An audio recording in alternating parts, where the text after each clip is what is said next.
Welcome to sports floor. मैं हूं Fatima Salim and आज हम स्पोर्ट्स फ्लोर में डिस्कस करेंगे Pakistan squad for West Indies and England tour. और जैसे आप लोगों ने अभी तक तो पता चल गया होगा स्क्वाड में कौन इन है कौन out, but in case you don't know आपको बताएं we have a new captain and हम लोग आज डिस्कशन में बात करेंगे अबाउट आवर सिलेक्शन फिलॉसफी क्या है। उसके अलावा कोचेस के स्टेटमेंट्स ने भी कुछ क्वेश्चंस रेज किए, सम आईब्रोज वर रेज देयर और क्या कुछ हो रहा है चले मैं आपको बताती हूँ। First of all south Shakeel जो है वो फिटनेस की वजह से इंग्लैंड सीरीज़ के लिए कंडीशनल सिलेक्शन बन गए। Babar Azam is your new test captain. Shaheen Shah Afridi and Naseem Shah squad से बाहर है एंड मिसबाह उल हक का कहना है कि फर्स्ट क्लास क्रिकेट उनको खेलनी चाहिए। तो आज का सवाल जो होगा सिर्फ स्क्वाड पे नहीं होगा, we will talk about Pakistan cricket direction. सबसे पहले हम लोग स्क्वाड पे नज़र डालते हैं। So squad in front of you, जिसमें हमने आपको बताया कि कैप्टन है बाबर आजम, आमिर जमाल, अब्दुल्ला फाजिल, अली उस्मान, अजान अवैस, इमामुल हक, खुरम शहजाद, मोहम्मद अब्बास, मोहम्मद अली, मोहम्मद रिजवान, मोहम्मद अवैस जफ़र, मोहम्मद गाजी गौरी, साजिद खान, सलमान अली आगा। साउथ शकील आपको पता है कंडीशनल सिलेक्शन है। उसके अलावा शान मसूद एंड उबैद शाह। सो पाकिस्तान और वेस्ट इंडीज़ के दरमियान जो टूर है वो 25 जुलाई से शुरू हो रहा है एंड इंग्लैंड का जो टूर है वो 19 अगस्त होगा। सो 13 सितंबर तक हम लोग फुल पैक्ड है with lot of test cricket. So block one अपना चंक शुरू करते हैं। लेट्स टॉक अबाउट कि सबकी फर्स्ट फीलिंग क्या थी when they looked at the squad. मेरे साथ मौजूद हैं पाकिस्तान क्रिकेट टीम के former captain mister Rashid Latif, high test cricketer Ahmed Shehzad and मेरे साथ है क्रिकेट के सिकंदर बग। अहमद, फर्स्ट फील्स आपकी क्या थी स्क्वाड देखकर? वाज इट कंजर्वेटिव, आपको लगा ब्रेव या आपको लगा एक्सपेरिमेंटल? देखिए, मैं जो स्क्वाड देखा है, स्क्वाड में तो मोरलेस चीजें वही ऑलमोस्ट सेम है। आमिर जमाल को आपने ऐड किया है। अब आमिर जमाल को लास्ट टाइम अगर आपने देखा हो साउथ अफ्रीका के अंदर, वो अपने बेस्ट पे नजर नहीं आए, फिट नजर नहीं आए। फिर डोमेस्टिक के अंदर भी जो है उनकी जो रिपोर्ट मिली है वो अपने बेस्ट पे बॉलिंग नहीं कर रहे। लेकिन हो सकता है कैंप लगा है, कैंप में देखा हो, जो सिलेक्टर्स हैं उन्होंने, कप्तान ने देखा हो और उनको बैक किया हो। फिर आप देखें गाजी गौरी की बार बार बात होती है और हम रुहेल नजीर को भूल जाते हैं कि पिछले 18 महीने के अंदर 10 मैच खेला है, 801 स्कोर किए और 66 की एवरेज से उसने स्कोर किए। तो आई थिंक कि जहाँ डाटा की बात होती है और ये बोला जाता है कि तमाम सिलेक्शन डाटा बेस होगी, तो डाटा ये स्टैट कैसे मिस कर सकता है और जो मनपसंद लोग होते हैं उनको कैसे ऊपर ले आता है, ये अभी भी जो है ये सवालिया निशान इस पे लगा होगा। और फिर अभी राशिद भाई के साथ भी यही बात हो रही थी कि ये बोला गया जी कि शाहीन शाह अफरीदी को आपने निकाल दिया। एक सीनियर प्लेयर है, ठीक है, उनकी परफॉर्मेंसेस नहीं है, पेस डाउन है, हम ये नहीं कहते आपने ठीक किया होगा। नसीम शाह बिल्कुल आप उसको खिला भी नहीं रहे थे, बेंच पे रखा हुआ था, सच कॉन्फिडेंस के अंदर वो नजर भी नहीं आ रहा था, आपने उसको भी निकाल दिया।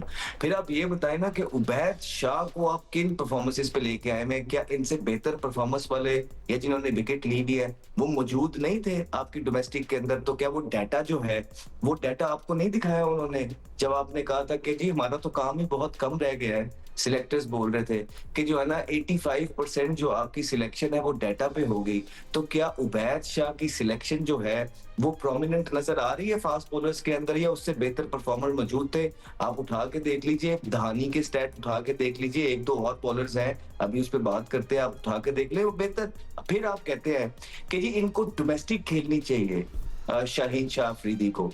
हाँ बिल्कुल ठीक कहते हैं हम इस पे। फिर आप मुझे ये बताएं कि बाबर आजम को जो आपने कप्तान बना दिया है वो कौन सी डोमेस्टिक के मैचेस खेल के आए हैं, वो कितनी डोमेस्टिक खेल के आए हैं और उनकी आखिरी 30 एक मैचों की परफॉर्मेंसेस, तो 30 इनिंगों की परफॉर्मेंसेस तो बताएं। सिर्फ 5-50 है बाबर आजम के और आपने उनको 2 दफा 3 दफा ऑलरेडी कप्तानी से निकाल दिया है। और लास्ट टाइम भी जब मिसबाहुल हक आए थे तो उनको जब पहली दफा भी कप्तान बनाया गया था बाबर को, तो मिसबाहुल हक ही उसमें शामिल थे। और उसके बाद जो रेस्ट इज हिस्ट्री, आप देख लें कि दुनिया भर के लोग, ना सिर्फ पाकिस्तानी लेजेंड्स, तमाम दुनिया भर के लोग ये भरमा रहे थे कि यार ठीक है एज अ बैट्समैन फिर भी चल जाएगा, लेकिन कप्तानी बिल्कुल भी जो है ना बहुत काम होने वाला है। और इसी वजह से पाकिस्तान ने उनको कप्तानी से हटाया, फिर आपने उनको कप्तान बनाया, फिर अभी आपने हटा के उसको दोबारा से बगैर किसी परफॉर्मेंस के पाकिस्तान क्रिकेट टीम का कप्तान बना दिया है। सो ये डिसीजन जो है बिल्कुल माइंड बॉगलिंग है कि एक तरफ आप अपने सीनियर प्लेयर्स को बोलते हैं जो आपका फेस है कि यार ये तो डोमेस्टिक नहीं खेले, इनको डोमेस्टिक जाके खेलनी है, और दूसरी तरफ एक बंदा जिसकी 30-32 इनिंगों में सिर्फ 5-50 है और मुसलसल नीचे की तरफ उनका इंटरनेशनल क्रिकेट में ग्राफ आ रहा है, और राइट। कप्तानी के जो उनके स्टैट्स हैं वो भी ऑफुल रहे हैं, और उनकी अपनी परफॉर्मेंसेस भी इफेक्ट होती हैं। अब अल्लाह अल्लाह करके एक आधा 250 उन्होंने किए ही थे तो लोग ये कहने लग गए जी फॉर्म में आ गए, और फॉर्म में आते साथ ही अगर 250 का मतलब ये है कि इंसान फॉर्म में आ गया है, आपने उनको दोबारा एक एडिशनल जी। रिस्पॉन्सिबिलिटी दे दी है जिसमें वो पहले पूरी तरीके से फेल हुए हैं। तो ये सारी चीजें सिलेक्शन कमेटी ने की हैं, और सिलेक्शन कमेटी का अब आपको क्या ही कहें, क्योंकि वो खुद कहते हैं कि हमारा काम तो खत्म हो गया है। मुझे ये सिलेक्शन देख के भी और ये कप्तानी के डिसीजंस हैं, और एक प्लेयर को कहना जाओ डोमेस्टिक खेलो और दूसरे को कप्तान बना देना बगैर खेले, हुँ। ये बिल्कुल ही फुकदान, और इनका डाटा भी मेरे ख्याल से जो है ना वो ठीक होने वाला नजर आ रहा है। You know, because changing a captain, Ahmad, you're absolutely right, easy होता है कैप्टन चेंज करना, बट यू नो लेकिन कैप्टन का वापस आना, I mean I want to also talk about this in detail. I promise हम लोग पूरा इस पे बात करेंगे कि यू नो ड्रेसिंग रूम को क्या मैसेज जाता है, and lack of options. I think हर कोई बात करे कि we don't have options any more. I am not saying it's a bad decision, but I am just saying कि हम इस पर डिस्कशन करेंगे आगे जाके। पर अभी हम ओवरऑल स्क्वाड पे बात करें, परफॉर्मेंसेज भी दिखाएंगे सबकी ओवरऑल डोमेस्टिक में क्या रही है। We have all the graphics for you. Rashid भाई आपके पास आते हैं, ओवरऑल पिक्चर पे बात कर लेते हैं। आई मीन हर 6 महीने के बाद हमारी टेस्ट टीम, यू नो हम लोग इतनी कंटिन्यूटी की बात करते हैं, बट हर 6 महीने बाद हमारी test team just looks like a different team. क्या हम रीसेट बटन दबाते हैं या आई डोंट नो क्या, किस डायरेक्शन पे हम जा रहे हैं? देखिए, कप्तानी से बहुत सारे मसाइल हल नहीं हो सकते। जिस तरह से राइट। हमारा कप्तान चेंज हो जाता है, ईशान मसूद वो थे कि तकरीबन 963 डेज ये रहे। ये 15 नवंबर 2023 को कप्तान ढका अशरफ साहब ने बनाया था, और अभी कल हटे हैं ये। इनको 16 टेस्ट मैच मिले, 12 पाकिस्तान हार गया, और इनकी परफॉर्मेंस बहुत अच्छी नहीं रही। लेकिन सवाल ये बनता है, क्या कप्तान ने सारे मैच हरवा दिए? क्या इनको टीम ऐसी दी गई? आप 1 साल पुरानी या 6 महीने पुरानी टीम उठा के अगर हम देखते हैं, साउथ अफ्रीका टीम आई थी पिंडी में, लास्ट टेस्ट मैच हुआ था वो जी। बांग्लादेश से पहले जो सीरीज हुई है, 6-7 महीने हुए हैं, उसमें 9 प्लेयर्स चेंज हुए हैं। 9 प्लेयर्स आपके टेस्ट प्लेयर चेंज हो गए। ये तो सिलेक्शन कमेटी का फॉल्ट हो गया ना। ये तो सिलेक्शन कमेटी का इतना बड़ा ब्लंडर हुआ है, तो सिलेक्शन कमेटी में मोरल्स वही लोग होते हैं। अलीम डार गए और वो भी अपने तहफ़्फ़ुज़ात थे उनको सिलेक्शन के ऊपर, फिर वो चले गए, बोल के चले गए। तो सिलेक्शन कमेटी पे कोई जिम्मेदारी नहीं है, वही लोग कप्तान भी बना रहे हैं आके। और आकिब जावेद की बात करता हूँ कि अक्टूबर 23 में इंग्लैंड की टीम आई थी, हम पहला टेस्ट मैच हार गए थे, उसके बाद इन्होंने टेक ओवर कर लिया था सिलेक्शन कमेटी ने, और सबसे पहला काम था बाबर आजम को ड्रॉप किया था, और कामरान गुलाम खेले थे और उनमें डेब्यू में 100 किया था। कामरान गुलाम किधर है? इन्हीं से सवाल पूछना चाहिए। ठीक है, अब फॉर्म आती जाती रहती है, लेकिन एज ए कैप्टन आपने, एज ए प्लेयर आपने रिमूव किया बाबर को। वो 1 साल 1.5 साल में कितना अच्छा हो गया कि वो आप कप्तानी के दावेदार हो गए, और आप ही लोग बना रहे हैं उसको कप्तान। तो बहुत सारी चीजें समझ में नहीं आती। बिहाइंड द सीन बहुत सारे गेम्स होते हैं, पॉलिटिक्स होती है जो प्ले की जाती है पाकिस्तान क्रिकेट में। और कप्तान में आज सुबह भी मैं सिक्कू भाई के साथ था, यही बात की थी, ये 2 क्वालिटीज होनी चाहिए, कैप्टनसी ग्राउंड के अंदर और लीडरशिप ग्राउंड के बाहर। क्या क्वालिटीज हैं इनमें? क्या लीडरशिप क्वालिटीज हो कि सबको इक्वली ट्रीट किया जाए और सबको बराबरी के हुकूक दिए जाए, ड्रेसिंग रूम के अंदर भी और टीम के अंदर भी। वो प्रॉब्लम थी जिसकी वजह से इनको कप्तान हटाया गया था। दायरे से अंदर कप्तानी चलती है, लेकिन दायरे के अंदर जाने के बाद, ग्राउंड में जाने के बाद अगर पॉलिटिक्स चलेगी तो पाकिस्तान टीम कप्तान ही चेंज करती रहेगी। लेकिन जहाँ पे कॉज क्या है हमारा हारने का या इतने खराब परफॉर्मेंस का, उस पर नजर रखें ना। क्या सिलेक्शन कमेटी है? क्या हमारा हाई परफॉर्मेंस सेंटर है? क्या हमारा डोमेस्टिक सीजन है? क्या डोमेस्टिक प्लेयर्स हैं? क्या पीएसएल है? इनमें ढूंढे, आपको जवाब मिल जाएगा। कहीं ना कहीं आपको डोमेस्टिक में फॉल्ट मिलेगा, कहीं ना कहीं इंफ्लुएंस पीएसएल की मिलेगी, कहीं ना कहीं अथॉरिटी की गलतियां होंगी। कप्तान तब्दील करने से बहुत कुछ तब्दील नहीं होगा, सिर्फ एक नाम चेंज हुआ है कि ईशान मसूद की जगह बाबर आजम नए कप्तान बन गए। और आकिब जावेद कह रहे हैं कैप्टन को 2-3 साल मतलब मिलने चाहिए। तो पाकिस्तान की हिस्ट्री अगर हम लोग देख ले तो बाकी कैप्टन्स को इतने पेशेंस से लेकर चलते हैं या नहीं। सो यू नो इस पे भी आप लोगों से ज़रूर बात करूँगी। With Sikandar, just overall your, आपने स्क्वाड जो पूरा देखा, overall what are your feelings? कि आपको लग रहा है अभी भी प्लेयर्स पिक हो रहे हैं but we don't have roles defined for them, and अगर आपको भी बाबर की कैप्टनसी के ऊपर कुछ कमेंट्स करना है। फातिमा, अगर मैं एक बहुत ही सख्त किस्म का वर्ड इस्तेमाल करना चाहता हूँ, मगर मैं नहीं करना चाहता, हो सकता है वो गलत हो जाए, कि जो पूरा पाकिस्तान के जो क्रिकेट सिस्टम है ना वो फला चीज़ है, मगर वो मैं नहीं करना चाहता, बहुत हैवी हो जाएगा। ये कह लें कि जो पाकिस्तान की जो क्रिकेट है, हमारी ट्रैफिक देखिए ना आपने, बिल्कुल वैसी है। जो जिस मर्ज़ी से आ रहा है, कोई लेफ़्ट से आ रहा है, कोई लाइफ से आ रहा है, कोई सीधा नहीं जा रहा, जो लोग सीधा जा रहे हैं वो उल्टा चला आ रहा है, बिल्कुल ऐसा चल रही है। और ई चालान से भी कोई फ़र्क नहीं पड़ा। ई चालान तो पता नहीं, छोड़े उसको, थोड़ी देर के लिए फ़र्क पड़ा था। ये टोटल डिसअपॉइंटमेंट है, और इससे पता चल गया है कि पाकिस्तान की क्रिकेट कोलैप्स हो गई है। पहले मैं कहता था होने वाली है, मगर ये कोलैप्स हो गई है। आपको मैंने पहले भी कहा था कि जो डेटा बात हो रही है, ये बिल्कुल बेकार है। हम जैसे लोग वहाँ बैठ के डेटा फीड करेंगे, सिकंदर बख्त कर रहे होंगे, मेरा फेवरेट जो है जी राशिद लतीफ़ है, ठक ठक ठक ठक उसके पॉइंट्स बढ़ा दिए, कोई देखने वाला होगा उधर? अब मैं आकर बताता हूँ कि यहाँ पे डेटा गाजी गौरी किस तरह सेलेक्ट हुआ है। उसका जो करंट है वो सिर्फ 600 रन है, 600 रन पे वो सेलेक्ट हो गया है। दूसरा विकेट कीपर साद बेग, उसके 1000 रन है। ठीक है, मैंने विक्टिम्स निकाले हैं। एक लड़का है अफजल मंजूर, उस बेचारे का कोई जिक्र ही नहीं है, उसने 39 विक्टिम्स हैं उसके। साद बेग के 30 विक्टिम हैं wicket keeper, as a wicket keeper. I don't know Rohail Nazir क्यों नहीं खेला ज़्यादा मैचेस, वो सिर्फ 5 मैच खेला है, उसके 12 विक्टिम है इस करंट कायद-ए-आज़म ट्रॉफी में। तो ये गाजी गौरी कहाँ से आ गया? मैं सिर्फ डेटा वालों से, वो जो कह रहे थे कि डेटा अपना, मैं तो सीधा मोहसिन नकवी साहब से कहूँगा, सर पूछें उनसे ये कैसे आ गया। ये लड़के को आप वाइस कैप्टन बना दें, इतना ये मतलब है कि फेवरेट है सबका, इसको आप वाइस कैप्टन बना दें, इसको कप्तान बना दें। इसलिए कि आप डेटा की बात करते हैं, इसका तो कोई डेटा ही नहीं है, कैसे आ गया टीम में? मैं पूछना चाहता हूँ। ये 15% जो कहते हैं ना कि जो सेलेक्टर है, ये मुझे पसंद है, बट ये जो चीज़ है ना, ये पाकिस्तान के क्रिकेट को ले डूबेगी। आप डेटा बात कर रहे हैं, ये मैं पूछना चाहता हूँ। मिसबाह उल हक वहाँ बैठे हैं, जब पहली दफ़ा मैं सेलेक्टर बना था तो मिसबाह उल हक को मैंने सेलेक्ट किया था, और जनरल तोकीर ज़िया मेरे सामने बैठे थे। मैंने उनको कहा कि एक शर्त पे मैं सिलेक्शन करूँगा कि जो लड़का टॉप करेगा आप उसको, चाहे वो कोई क्यों ना हो, आप उसको टीम में रखेंगे ताकि डोमेस्टिक क्रिकेट को प्रमोट किया जाए। वहाँ पर कोच का भतीजा था, भांजा था, जो टीम में आ गया था। मैंने मिसबाह उल हक को मैंने दलवाया था कि उसके 1200-1300 रन थे उस सीज़न में, उसका नाम ही कोई नहीं ले रहा था। तो भाईजान, जब आपके साथ ये हुआ, आप भी तो ये करें, जो टॉप करता है स्कोरर उसको अंदर डालें। आपने किस तरह ये, मैं तो विकेट कीपर पे बात कर रहा हूँ, उसने बॉलिंग की पर बात कर दी राशिद ने कि धानी के और उनका इतनी ज़बरदस्त परफॉर्मेंस, मैं विकेट कीपर की बात कर रहा हूँ।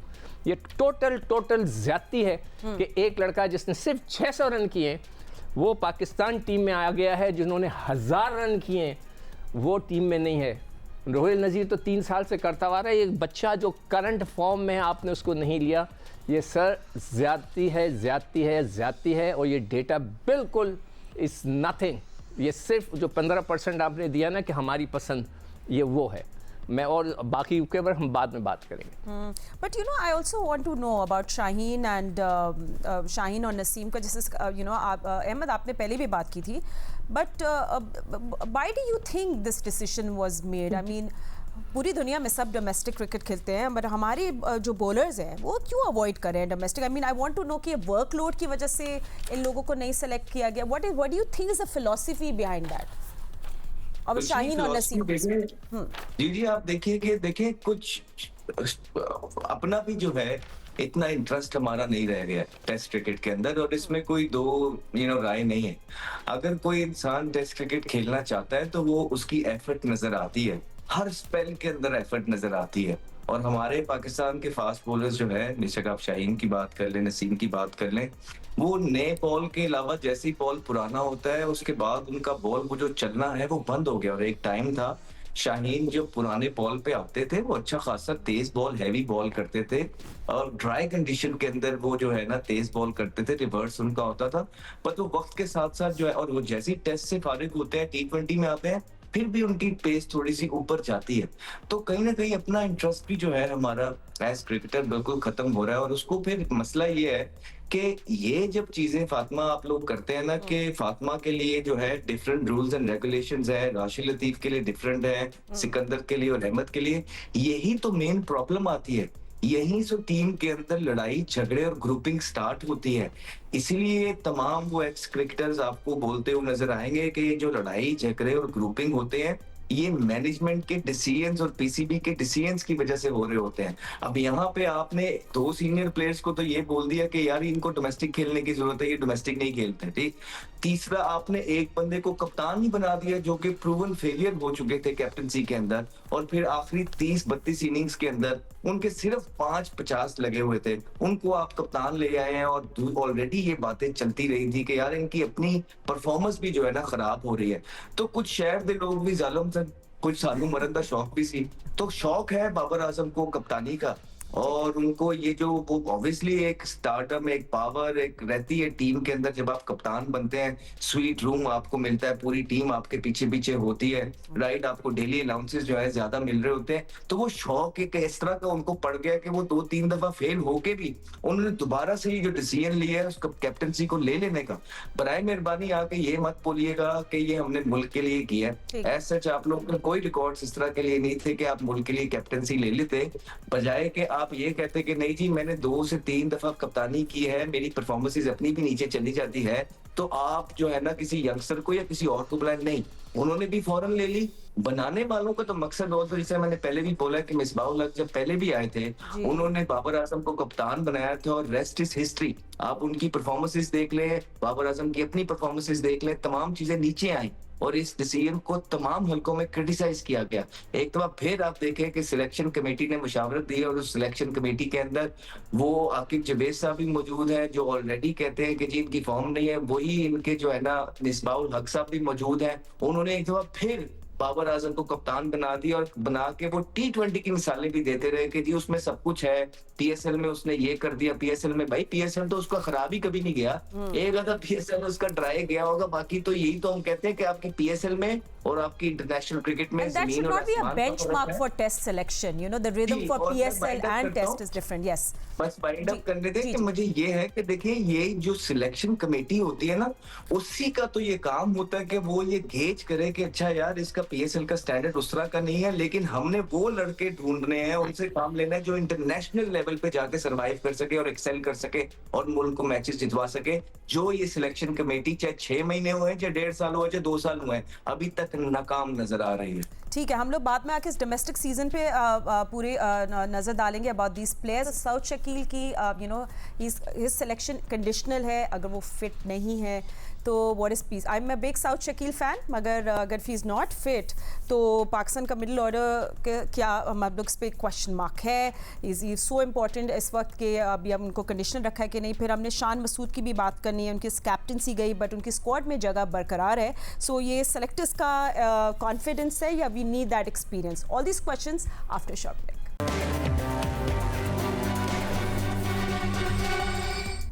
Welcome back after the break. Selectors ने डोमेस्टिक क्रिकेटर्स को या डोमेस्टिक क्रिकेट को कितनी रिस्पेक्ट दी और किसको रिवॉर्ड किया, इस पे हम लोग थोड़े नंबर्स पे बात करेंगे राशिद भाई से। यू नो राशिद भाई, सेलेक्टर्स आपको पता है बार बार ये कहते हैं कि डोमेस्टिक परफॉर्मेंस जो है वो रिवॉर्ड होंगी। तो आइए देखते हैं नंबर्स क्या कहते हैं। एंड विल स्टार्ट राशिद भाई विद यू। अब्दुल्ला से शुरू करते हैं। With 13 first class matches, 1047 runs, average of 45। I mean leading performer है राशिद भाई। ये सिलेक्शन सिर्फ डिजर्व नहीं थी, आई थिंक ओवरड्यू भी थी। देखिए ये तो सिलेक्शन इनकी हो गई लास्ट परफॉर्मेंस के ऊपर, जो इस सीजन परफॉर्म किया। अजान अवैस अब्दुल्ला की फजल की हुई है। मेन कंसर्न जो है ना इसमें अवैस जफर आए हैं, वो अच्छे बैट्समैन है मिडिल ऑर्डर, और 2 मकासद हो सकते हैं इनको लेने के लिए कि वनडे क्रिकेट में भी शायद यूज किया जाए। कामरान गुलाम हमारे वनडे खेल रहे थे, टेस्ट भी खेल रहे थे, वो ड्रॉप हो गए, और तैयब ताहिर थे वो वनडे खेल रहे थे, वो ड्रॉप हो गए, इरफान थे वो ड्रॉप हो गए, सऊद शकील है नहीं अभी टीम में। तो आपके पास वर्ल्ड कप में मिडिल ऑर्डर क्या है? सऊद शकील अनफिट है तो इनको मौका मिल रहा है, शायद ये प्लेइंग 11 में डायरेक्टली आ जाए। अगर आते हैं तो इनका बिल्डअप अच्छा है, गेम को अच्छा लेके चलते हैं, और ये फर्स्ट क्लास की बात है। दूसरा स्टैंडर्ड ऊपर चला जाता है। वेस्ट इंडीज में अगर परफॉर्म करते हैं तो फिर इंग्लैंड में भी खेल सकते हैं, लेकिन हमें वनडे के लिए जो वर्ल्ड कप 27 में उसके लिए भी मिडिल ऑर्डर चाहिए। तो उसके लिए अच्छे कैंडिडेट है। एक अम्मार भी थे, वो टॉप ऑर्डर के हैं, जो 2000 रन किए थे, वो निगलेक्ट हो गए। जो बात डेटा की हो रही थी ना, वह जो सिक्कू भाई बात कर रहे थे या अहमद कर रहे थे, देखिए आप सिलेक्टिव डेटा मत यूज करें। होता क्या है कि अगर मुझे एक प्लेयर को फर्स्ट करें गाजी गौरी को सिलेक्ट करना है तो मैं 2 साल का डाटा आपको दिखाऊंगा। मैं भी अम्मार का बार बार 2 साल का इसलिए बताता हूँ कि उसकी 2 साल की परफॉर्मेंस 2000 रन है, किसी के भी नहीं है, तो वो क्यों नहीं है? तो गाजी गौरी का अगर करते हैं तो उसका 2 साल में अच्छी परफॉर्मेंस नजर आती है। साथ की 1 साल में 1000 रन कर दिए तो उसको आप बोलते हो कि 1 साल के अंदर ये परफॉर्मेंस है, 2 साल के अंदर यही है। या तो कट ऑफ डेट देते हैं कि यार इस डेट से इस डेट तक हम डाटा यूज किया करेंगे। ये सिलेक्टेड हो जाते हैं, किसी खास प्लेयर के लिए हो जाते हैं। अब आते हैं बॉलिंग के ऊपर मैं आता हूँ थोड़ा सा, जी जिसमें उबैद शाह की परफॉर्मेंस है। 2 साल में उन्होंने काफी आउट किए। पिछले सीजन में 53 थे, लेकिन करंट फॉर्म क्या है, फिटनेस क्या है? इन्होंने कम मैच क्यों खेले? इन्होंने 5 मैच में अगर कम आउट किए, 19 आउट किए हैं, तो शाहनवाज रवानी तो 42 आउट किए हुए, 23 की एवरेज से, और शहजाद गुल ने 13 की एवरेज से 43 आउट किए हुए। 43 लास्ट सीजन भी आउट किए थे, लेफ्ट आर्म फास्ट बॉलर है, तो वो ज्यादा डिजर्व करता था करंट परफॉर्मेंस के ऊपर। जब आप कैंप अनाउंस करते हैं ना 20, 25, 22 का, उसमें 2 साल की 3 साल की परफॉर्मेंस, यार ये प्लेयर है हमारे पास, ये पूल बनता है।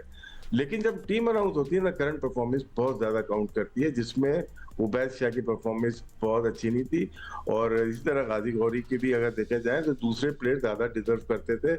यहाँ पे आप, मैं डाउट नहीं कर रहा, लेकिन सिलेक्शन करने का, डाटा यूज करने का तरीका हर प्लेयर के साथ अलग मत करो।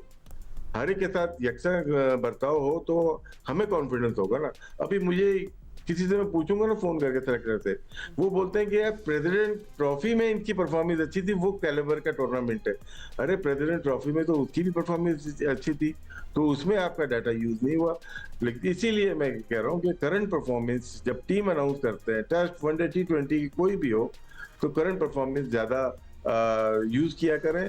डाटा ठीक है एक हद तक है, लेकिन ऐसा नहीं है कि हर एक के लिए अलग अलग डाटा यूज किया जाए। You know and this is will be a biggest debate आज के प्लेयर्स जो ओमिट हुए हैं। और जिस तरह राशिद भाई ने बताया, एक बार फिर अगर हम वापस डालें नज़र उन प्लेयर्स पे, शहजाद गुल की जिस तरह वो बात कर रहे थे, 43 wickets an average of 13। I mean ये नंबर्स इग्नोर करना थोड़ा मुश्किल है। आई मीन ये सिलेक्शन के लिए इनफ नहीं था। बेंचमार्क क्या है, दैट्स द क्वेश्चन। शाहनवाज दानी की भी जिस तरह बात की राशिद भाई ने, वाइट बॉल इमेज की वजह से क्या लोग दानी को सिर्फ T20 बॉलर समझे? What is going on? We want to ask this question. And Hamza as well, 630 runs average उनकी 39, बॉलिंग 22 विकेट्स। आई मीन हम ऑलरेडी बातें कर रहे होते हैं we need a genuine allrounder, तो वो डिस्कशन में क्यों नहीं आए? तो ये हमारे कुछ बातें हैं जो हमें ज़रूर करनी है। एंड डोमेस्टिक पे बात हो रही है सिकंदर, यू नो मैंने स्पिनर्स पे भी बात करनी है, एक और जो बॉलर है, बट उससे पहले I know you wanted to discuss and overall domestic cricket पे एक बात, क्योंकि पाकिस्तान के अलावा अगर हम लोग बात करें Sikandar, you know Australia, England, India, everyone plays domestic cricket. Pakistan में इंटरनेशनल बॉलर्स क्यों अवॉइड करते हैं? What is why do you say? अच्छा, अब वो उसका मैं जवाब देने से पहले एक चीज़ मैं ज़रूर कहना चाहूँगा। अभी आप शाहीन की बात कर रहे थे, इसी प्लेटफॉर्म पे बैठे जियो के ऊपर मैंने पिछले 1.5 साल से कह रहा हूँ कि he is not 100% fit, he is not 100% fit. क्या क्रिकेट बोर्ड ने कभी उसको ले जाकर उसको इलाज कराने की कोशिश की, उससे पूछा क्या है? ये तो मैं उसकी बात कर रहा हूँ। अच्छा, अभी इसने गौरी की बात की थी ना, तो गाजी गौरी की 2 सीज़न में 1203 रन हैं और 7 बेग के 2 सीज़न में 1700 रन हैं, 1739। अच्छा, अब डोमेस्टिक क्रिकेट मैं एक ऐसी बात करने जा रहा हूँ कि हो सकता है लोगों के समझ में ना आए, लोग कहें कि हंसे मुझ पर। मैं समझता हूँ कि जो क्रिकेट की हमारी तबाही आ रही है वो PSL की वजह से आ रही है। आप पूछेंगे क्यों? PSL जब से आया है लोगों को ये नज़र आ गया, जो क्रिकेटर्स हैं, कि आप बस 4 दिन की क्रिकेट में पक्के हो जाओ। नसीम शाह किधर गए, शाहीन किधर गए, ये सारे प्लेयर। नाफे को देख लें, 6 मैच हैं और वो 6-6 करोड़ रुपए में बिकते हैं। नसीम शाह 12 करोड़ रुपए में बिक रहे हैं। तो कौन खेलेगा? कौन शख्स जाकर प्रॉपर क्रिकेट खेलेगा? कोई नहीं खेलेगा। वो कहते हैं यार हमने 4 ओवर करने हैं, बस ख़त्म, 6 करोड़ हमें मुझे यहाँ मिल रहे हैं साथ। तो मैं समझता हूँ कि हमारी क्रिकेट की जो तबाही शुरू हो रही है ना, वो हो गई है PSL की वजह से। अब उसका इलाज क्या है? कोई पूछेगा ना मुझसे कि आप सर इलाज बताएं। उसका इलाज ये है कि मैं PCB को मशवरा दे रहा हूँ, अगर वो चाहें तो सुने, ना चाहें तो वो तो खैर सुनते ही नहीं, मगर फिर भी मैं दे देता हूँ कि आप एक रूल बना दें कि वो लड़का जो कि डोमेस्टिक क्रिकेट नहीं खेलेगा, वो लड़का जो पाकिस्तान के लिए नहीं खेलना चाहता, वो PSL नहीं खेलेगा, जो कि पाकिस्तानी हो। आप देखें ये सब खेलेंगे। इनको पता है कि यार कुछ भी हो जाए मुझे पकड़ के लाएंगे, मैं 6 करोड़ रुपए लेके चला जाऊंगा, बताए नसीम शाह किधर है, ख़त्म हो गया ना। वो सिर्फ इश्तिहार करता है और 12 करोड़ रुपए के अंदर बिक जाता है पीएसएल में। आप देखा, नाफे 6.5 करोड़ में बिक गए, साइम अयूब 12.5 करोड़ में सुना है वो बिक गए। तो अब इतने पैसे जब आपको मिल रहे हैं तो व्हाई शुड दे प्ले?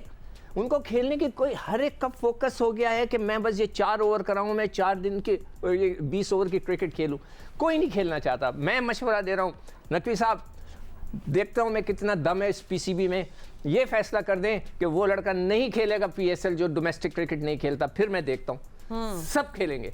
ये मैंने आपको एक रीज़न भी बता दी और उसका इलाज भी बताया। अब आप पर है कि आप ये कर सकते हैं तो करके दिखा दें कि कोई लड़का नहीं खेलेगा जो जब तक डोमेस्टिक क्रिकेट नहीं खेलेगा।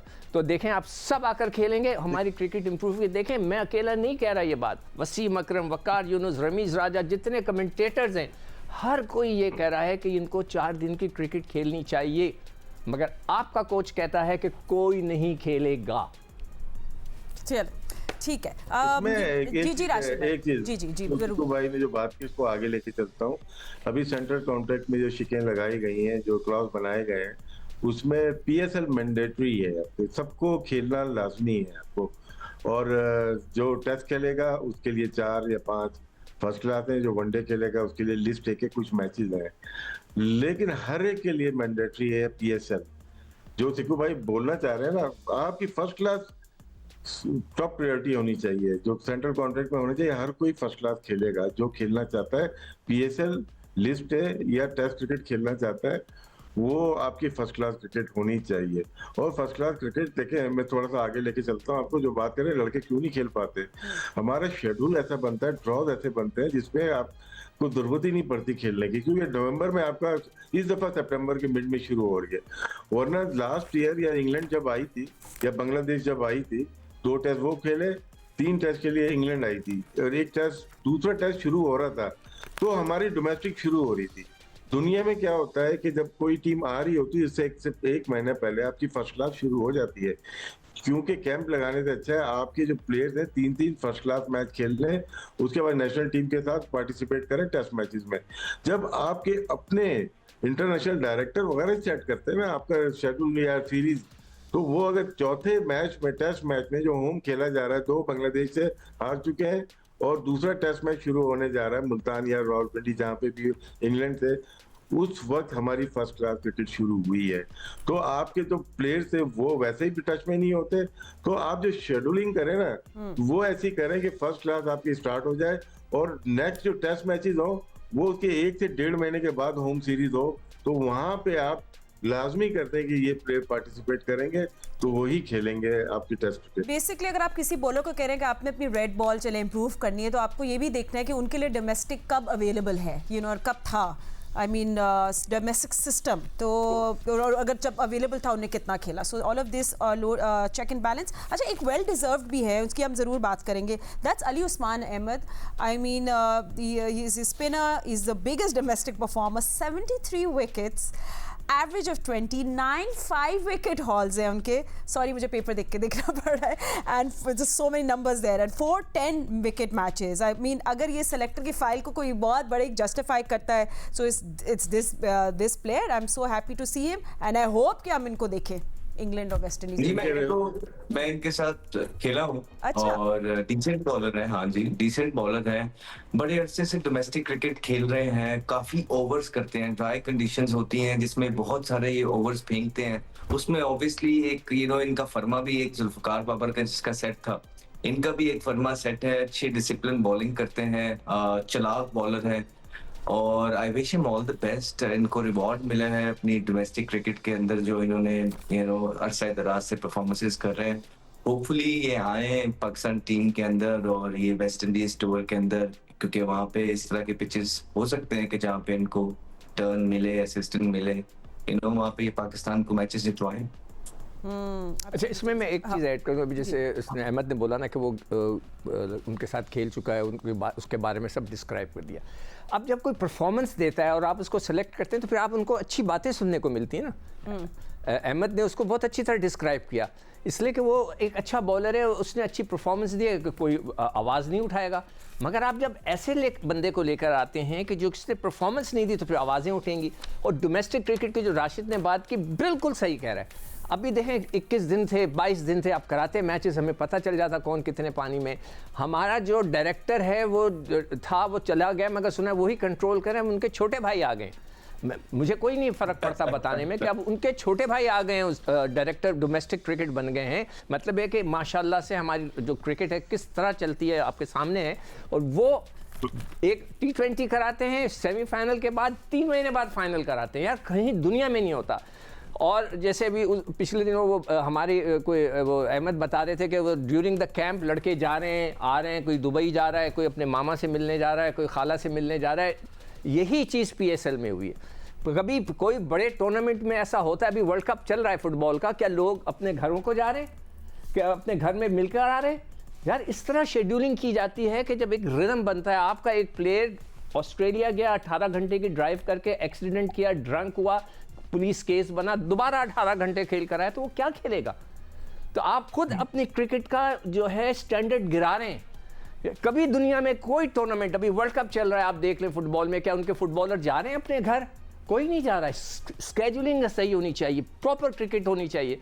आप लोगों ने इस क्रिकेट को बिल्कुल इस नहज में पहुंचा दिया है कि अब आगे हम क्या कहेंगे इन्हीं प्रोग्रामों में, फिर आप खुद ही ख्याल कर लीजिएगा। चले ठीक है। पाकिस्तान की देखिए, ओपनिंग, ये सारी चीजें फातिमा, ये सारी चीजें नई नहीं है, ये हम बताते ही आ रहे हैं कि बस चेहरे बदल रहे हैं और वो चेहरे टाइम बाय करने की कोशिश कर रहे हैं। इनके तमाम डिसीजंस आप देखेंगे तो वो यही लगता है कि कहीं ना कहीं अपने लोगों को एडजस्ट करने की कोशिश की जाती है और उसके बाद कोई ऐसे डिसीजन ले लिए जाए कि जिनसे इनसे भी फ्लैग कम आए। अब आप देखें कि चेयरमैन क्रिकेट बोर्ड होते हैं, उनकी कोशिश होती है हर दौर के अंदर, ये नहीं कि जो नीचे सिलेक्शन कमेटी वगैरह हो जाए, मैनेजमेंट हो जाए, पहले वो बड़े नाम लेके आके रख दिए जाते हैं ताकि क्रिटिसिज्म वहां पे हो जाए। और वो जब आते हैं, जिस तरह मिसबाहुल हक लास्ट टाइम भी आए थे, वो जब आए वो बाबर आजम को सिर्फ परफॉर्मर थे, उनको उन्होंने कप्तान बनवा दिया ताकि वो चाहते हैं कि अब बाबर आजम की तरफ जो है ना चीजें, इस दफा भी वही है कि ये सिर्फ क्रिटिसिज्म बांटने की चीजें हो रही है। पाकिस्तान को तरक्की या ऊपर किस तरह, और प्लेयर अब जवाब देते हैं। देखें, प्लेयर से आप जरा बात करें पीछे, जब उनसे कहते हैं कि यार आप जरा प्रोफेशनलिज्म दिखाएं, आप मुल्क को ऊपर रखें, आपको इतने पैसे दिए जाते हैं, तो वो आगे कहते हैं कि भाईजान फिर आप भी प्रोफेशनलिज्म दिखाएं, सिलेक्शन कमेटी भी प्रोफेशनलिज्म दिखाए। उन्होंने एक कॉन्ट्रैक्ट पेशावर जर्मनी से किया होता है, एक पाकिस्तान में किया होता है, एक अमेरिका में किया होता है, जब एक सुई गैस में या अपने डिपार्टमेंट में किया होता है। जब आप 3-3, 4-4 जगह से फाइनेंशियल हासिल कर रहे हैं, तो हमें आप फिर क्यों कह रहे हैं कि प्रोफेशनलिज्म दिखाया? अब इस चीज का उनके पास जवाब होता नहीं है। तो ये तमाम चीजें हैं कि जो पाकिस्तान क्रिकेट बोर्ड के साथ मुंसलिक हैं लोग, अभी हैं, पहले थे, जो या आगे आएंगे, वो लोग थॉरली दिल से सिर्फ पाकिस्तान की क्रिकेट के लिए काम करें। ये हमने पहले भी बोला था कि ये वो हालात नहीं है कि आप पैसे कमाने की नीयत से पाकिस्तान क्रिकेट बोर्ड के अंदर आएंगे। आपने मुल्क के लिए कुछ करना है, क्योंकि सिक्कू भाई जो कह रहे हैं कि पाकिस्तान की क्रिकेट डूब गई है, वो हो चुका है। अब मेडिकल है जो आपको उठाएंगे, इसलिए तो आप देखेंगे कि सुबह शाम मीडिया पे आके जस्टिफिकेशनें दी जा रही हैं और कोई एक चीज अच्छी नहीं। कोई एक कंपैरिजन करते हैं कि जी इंडिया से तो हम कभी जीते नहीं, तो भाईजान आगे भी हम उम्मीद छोड़ दें कि नहीं? फिर ये कहते हैं कि जी मेरी जो होप है वो अगले आने वाले जो बच्चे हैं वो, यानी कि और 4 साल आपको दे दें। तो ये तमाम चीजें टाइम बाय करने की चीजें हैं। इवेंचुअली अभी तक आप देख लें कि ये करंट सिस्टम को ऑलमोस्ट सेटअप को 3 साल होने लगे हैं, लेकिन आप भी अब शो करती हैं। आप ही हमें बता दें कि अगर कुछ अच्छा हुआ है तो हम वो बैठ के बयान कर देते। मैं भी काफी टाइम से ये बात कर रही हूँ कि सम ऑफ दीस कन्वर्सेशंस जो है ना, ऐसे लगता है कि हम बहुत सालों से आखिरी चीज I can't, I am so sorry, I promise break के बाद एक वर्ड कि हम किसी के दुश्मन नहीं है, हम सिर्फ और सिर्फ पाकिस्तान की बात करते हैं। एब्सोल्युटली ठीक है। चलिए ऑन दैट नोट हम लोग क्विक ब्रेक ले लेते हैं। Welcome back after the break. अब हम लोग ज़रा बात कर लेते हैं दो डिफरेंट कंडीशंस। एक जगह ट्रॉपिकल वेदर, दूसरी जो इंग्लैंड का टूर होगा उसमें हमने देखेंगे ना the Dukes ball and swing and seam and long spells. तो इस करंट बैटिंग लाइनअप पे हमें देखना, are they ready for both these conditions और नॉट? राशिद भाई, थोड़ी सी बैटिंग पे हम लोग बात करते हैं। आपके पास अजान भी आ गए हैं। आई मीन काफ़ी सालों से हम लोग बात करें about the opening problem, but क्या हम इनको इमीडिएट 11 में देखेंगे, कहाँ देखेंगे? और फिर हमारे पास एक्सपीरियंस प्लेयर्स हैं, शान, इमाम, रिजवान, सलमान अली आगा। थोड़ा सा अब लाइनअप को शेप देते हैं। देखिए, ट्राई एंड टेस्टेड है सारे प्लेयर्स। 16 में से 12 यही लोग आ रहे हैं, ठीक है ना। जहाँ पे बात की जाती है ना, 12 यही बैटिंग लाइनअप आ रही है, जिसमें एक चंद और प्लेयर आप शामिल कर सकते हैं, जिसमें अब्दुल्ला शफीक थे, बैटिंग कर रहे थे, और भी कुछ प्लेयर्स होंगे जो कि पार्ट रहे। हमें मिडिल ऑर्डर देखनी है यहाँ पे भी। अभी भी 4 ओपनर नजर आ रहे हैं। 2 नए ओपनर हैं, अब्दुल्ला फजल है, अजान अवैस है, जो कि परफॉर्मेंस पे आए हुए हैं। शान मसूद कभी ओपनर होते हैं, कभी नंबर 3 पे होते हैं। इमामुल हक इस साल परफॉर्मेंस उन्होंने डोमेस्टिक में 600 कुछ रन किए थे, इनको डोमेस्टिक की परफॉर्मेंस पे लिया जाता है, बाकियों को इंटरनेशनल परफॉर्मेंस में ड्रॉप किया जाता है। तो ऑल टुगेदर अगर परफॉर्मेंस देखते हैं तो ये आपके सामने नजर आ रही है टेस्ट मैचेस की। लेकिन 4 ओपनर का मतलब है कि आप इनको खिलाएंगे, 2 ही खिलाएंगे। नंबर 3 पे बाबर आजम को ही आना चाहिए, और शान मसूद की गारंटी नहीं है कि वो प्लेइंग 11 में जाएंगे इस दफा, क्योंकि वो कप्तान है नहीं। वेस्ट इंडीज की कंडीशन, अभी हम जो टेस्ट मैचेस देख रहे हैं, श्रीलंका ने 650 रन कर दिए, वेस्ट इंडीज के भी 350 रन पे 4-5 आउट है, शेहोप खेल रहा है, और तो बैटिंग पैराडाइज लग रही है वो। लेकिन क्या है कि क्या उन दोनों की जो बॉलिंग है उससे बेहतर हमारी बॉलिंग है। अली उस्मान की बात की, नया बॉलर है, बहुत अच्छी बॉलिंग कर सकता है वो वहाँ पे जाके। साजिद है हमारे पास। पेसर जो है ठीक है, पेसर हमारे इंग्लैंड के लिए अच्छे पेसर हैं, लेकिन अगर हम देखें, मुआवजा करें, इंग्लैंड की सरजमीन पे जाएंगे, वहाँ पे टफ क्रिकेट होगी, वहाँ पे हमारे चांसेस बन सकते हैं, क्योंकि हमारे सीमर भी अच्छे हैं, और इंग्लैंड की टीम बहुत अच्छा परफॉर्म नहीं कर रही। पहला टेस्ट नो डाउट वो जीते अगेंस्ट न्यूजीलैंड, लेकिन back to back 2 test matches वो हार गए। हमारी टीम की तरह ही वो खेल रहे हैं, लेकिन उनको होम कंडीशन पे एडवांटेज होगा। अब सवाल ये पैदा होता है, क्या कप्तान की वजह से हम लोग हारे या टीम की वजह से हारे? अगर दोबारा यही सूरत आ जाती है वेस्ट इंडीज में, अगर सीरीज खुदा न खास्ता हारते हैं और इंग्लैंड में भी हार जाते हैं, फिर हम कहाँ पे खड़े होंगे? ये सवाल फिर देना तो सिलेक्शन कमेटी को ही होगा। एंड सिकंदर, वो आपकी क्या प्लेइंग 11 का मैंने देख रही हूँ कि आप अपनी बनाई है? नहीं, तो बनाई नहीं है, मैं हाँ। तो ऐसी अंदाज़े देखें, जो सबसे ज़्यादा टफ सीरीज़ होगी इंग्लैंड की होगी। इंग्लैंड की हमेशा हम कहते रहे हैं, इसलिए कि वहाँ गेंद हिलता है, हिलना जुलना होता है गेंद का, तो उससे बड़ा फ़र्क पड़ता है। तो मैं तो सोचता हूँ कि अगर ऐसे मौके पे वहाँ पे सीनियर्स को खिलाना चाहिए।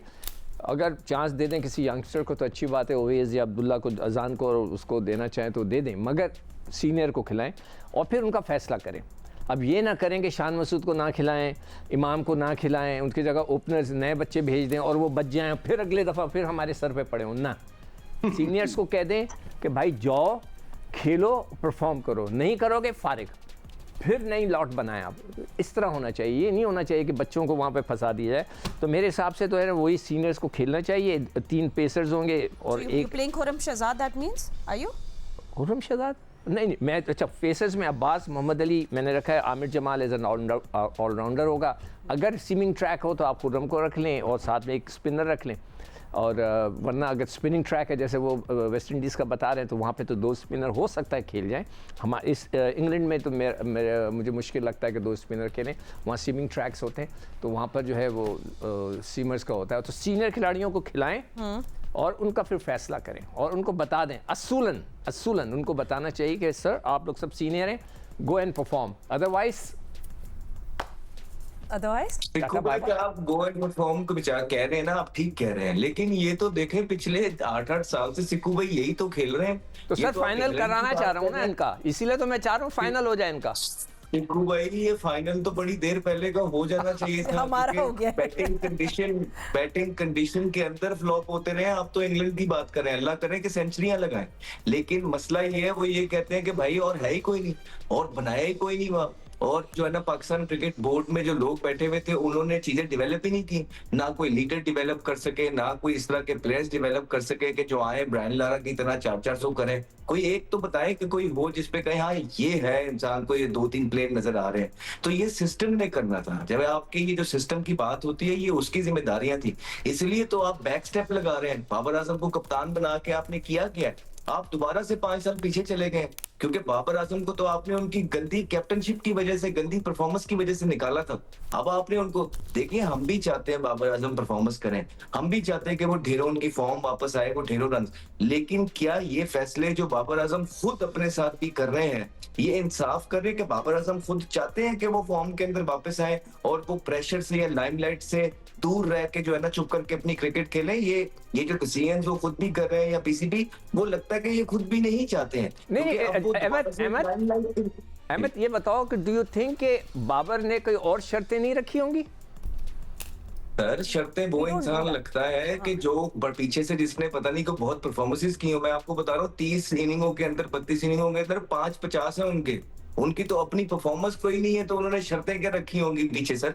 और इन परफॉर्मेंसेस के साथ आपको लगता है कि पाकिस्तान क्रिकेट बोर्ड ने कोई उनकी शर्तें मानी होंगी? अगर तो इन परफॉर्मेंसेस के बाद, वैसे एक बात आप ठीक कर रहे हैं कि जो क्रिकेट बोर्ड या जो सिलेक्शन कमेटी उनको इन परफॉर्मेंसेस के बाद कप्तान बना सकता है, वो कुछ भी मान सकता है। नहीं तो हो ये सकता है ना बात उसने मैं कहा हो आपको- कि यार मेरी ये भी, मैं बनता हूँ कप्तान, हाँ। मगर मेरी ये भी शर्तें हैं। हो सकता है, हो ठीक so सकता है, this is मैं alleged, just like, guessing। हम लोग कुछ इस पे इसमें बात नहीं हाँ करें। जी, अच्छा मुझे राशिद लगता है भाई उन्होंने कहा कि बस अब एक ही चीज रह गई, अगले साल इलेक्शन लड़ लूं, यही रह गया। अच्छा एक डिबेट शुरू करते हैं, ओपन डिस्कशन। राशिद भाई आपसे शुरू करते हैं। सिलेक्शन कमेटी की सक्सेस जो होती है, या क्या कहना चाहिए, सक्सेस की स्केल क्या है?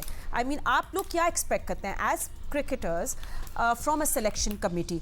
क्या सीरीज जीतना उनकी सक्सेस स्केल होनी चाहिए, प्लेयर्स बनाना, या फ्यूचर बिल्ड करना? देखिए इनको तो सारी जिम्मेदारी दी हुई है, कप्तान का भी दिया हुआ है कि कप्तान भी आप ही बनाएंगे। नंबर 1 लीडर या कप्तान चूज करना है आपको, जो कि आपको मिल नहीं रहा। शाहीन अफरीदी, रिजवान, शादाब और इन और बाबर आजम हो गए, शान मसूद से बाहर आप निकले ही नहीं। इन सबके डेब्यू देख लें, तकरीबन 10 साल 15 साल पहले के होंगे, आपको कप्तान ही नहीं मिल रहा है। तो यहाँ पे फेलियर नजर आ गया इन लोगों का, जो भी सिलेक्शन कमेटी में 2-2.5 साल रहे उनका हो गया। फिर डेवलपमेंट का काम होता है, ये देखते हैं कि किसने 1000 रन कर दिए, वो उठा लेते हैं प्लेयर, और वो ही फ्लॉप हो जाता है, फिर ड्रॉप हो जाता है। आप लिस्ट निकाल लें कितने लोगों ने डेब्यू किया है और सब लोग प्लेयर गए किधर, सारे आपके सामने आ जाए, यही लोग थे ना। तो वहां पे ये समझ में आता है कि हर सीरीज में एक नया एजेंडा होता है, नई चीज है, सामने प्रेस कॉन्फ्रेंस करके वो चले जाते हैं। तो मेरे ख्याल से ये गलत तरीका है कि सिलेक्शन कमेटी को सारी जिम्मेदारी दे दी और वो परफॉर्मेंस नहीं दे रही, दूसरों के ऊपर डाल के वो चले जाते हैं। शायद इसको भी पाकिस्तान क्रिकेट बोर्ड को चाहिए कि वो बेहतरी से इसको कर सकता है, या तो पीसीबी के आइन में जिस तरह से है कि कैप्टन और सिलेक्शन कमेटी और सीएफओ ये चेयरमैन बनाएगा, तो या तो वहां से वो हटवा दें कि ये सिलेक्शन कमेटी के हाथ में आ गई है। तो डाउट क्रिएट होता है क्या कि क्रिकेट बोर्ड का इन्फ्लुएंस होता है। कल जिस तरह से बैठे हुए थे हमारे तीनों रिस्पेक्टेड सेलेक्टर्स बैठे हुए थे, चीफ सेलेक्टर बैठे हुए थे, ऐसा लग रहा था कि डरा के बिठाया हुआ है क्योंकि आप लोग प्रेस कॉन्फ्रेंस करेंगे और ये बोलना है।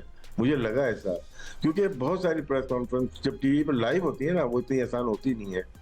आपको जवाब दे रहे हैं, तो ये सिलेक्शन कमेटी हमारे यहाँ या कप्तान डमी रिक्वायर्ड होता है।